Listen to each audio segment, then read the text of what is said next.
Kumakalat online na paninira kay Cardinal Luis Antonio Tagle, mariing ikinundina ng CBCP.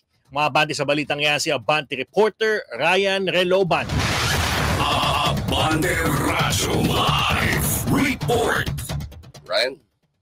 Kinukundina ng Catholic Bishop Conference of the Philippines o CBCP ang maituturing na last-minute campaign para siraan si Cardinal Luis Antonio Tagle. Lumabas kasi ang paninira sa isang Italian newspaper kung saan nakalathala na kinokonek si Cardinal Tagle sa network ng casino operation at inakasuhan pa na lulong sa pagsusugal. Sa isang panayam, sinabi ni Caloocan Bishop Cardinal Pablo Virgilio David na bahala na ang Panginoon sa mga nasa likod ng paninira kay Cardinal Tagle. Anya, walang katotohanan ng lumalabas na paninira kay Cardinal Tagle. Hindi rin kasi pinangalanan ng nasabing dyaryo mula sa Italy kung sino ang source na balita. Sa ngayon, kasama si Cardinal Tagle sa 133 na cardinal electors na bumoboto para sa susunod na Santo Papa, para kasama sina Cardinal David at Manila Archbishop Cardinal Jose Advincula.